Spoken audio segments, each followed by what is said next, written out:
Hey everyone, welcome back to this week's edition of the Maconi Setup Shop A-Fix tutorial. This week we are looking at the Super Speedway in Atlanta, so strap in and let's get to it.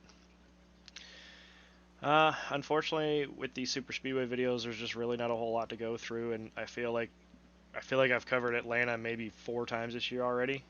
I don't kind of exaggerating, but it just feels like every time there's an off week, it seems to be at Atlanta. Everything's still kind of the same. Um, Getting up to speed is the most important.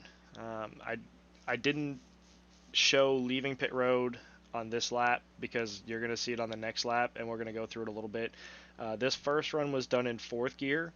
The second run was done in fifth gear. And as you can see, looking at the lap times, fifth gear still appears to be just a little bit faster. Again, I don't know how much of it is to do with the weather. I didn't think fifth gear was going to be faster this time around with how low the RPM was in fifth gear. Um, but it was still faster. And when you're doing these super speedways, track position is everything, right? Trying to start up front to stay out of trouble is huge.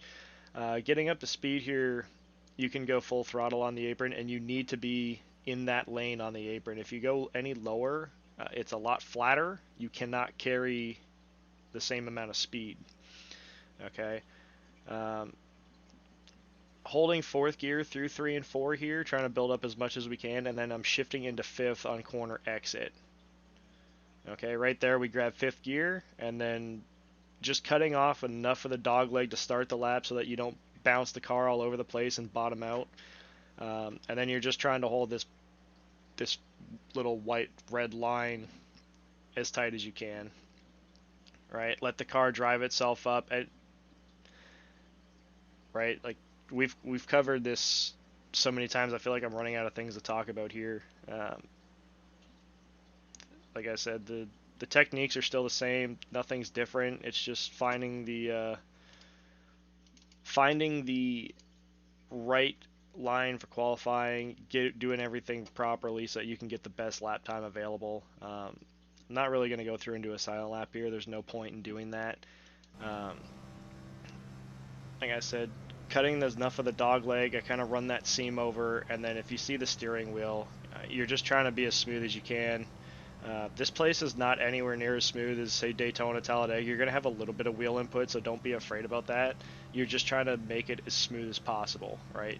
Uh, just trying to hold this line as close as you can without hitting it and getting on the apron.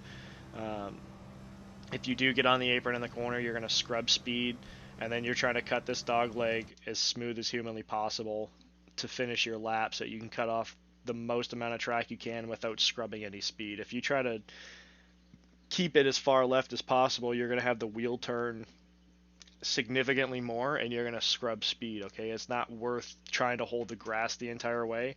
Just clip that corner and let the car drift out. That way you're still cutting a lot of the racetrack off, and your steering wheel is still straight enough to where you're not going to scrub any speed.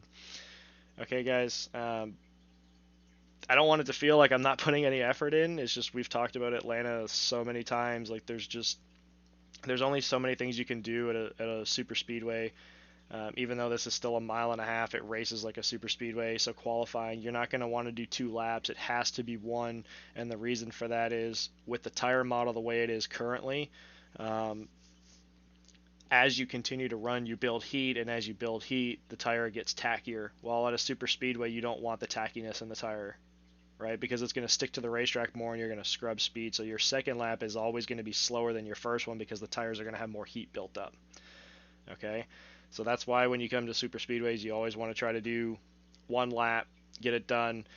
Again, with how iRacing is now with the weather system, it's you can go out and hit a perfect lap, but if you go out at the wrong time and catch the wrong wind at a bad time, it doesn't matter what you do. You're either gonna be significantly faster than a lot of other guys or significantly slower, just based on luck of the draw. But again, these videos for the super speedway stuff are more to show you what I think is faster, and I still think fifth gear is faster.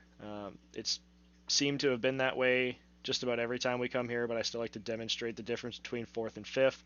That way you guys know and you're a little more prepared when you go into qualifying at these super speedways. Alright guys, that'll just about do it for this week's video. As always, If you find that this video was helpful in any way, please consider leaving a like. If you have any questions, comments, concerns, or anything like that, please leave a comment down below and I will get to them throughout the week. And lastly, just try to qualify up front and avoid trouble and get the best finish as you possibly can. All right.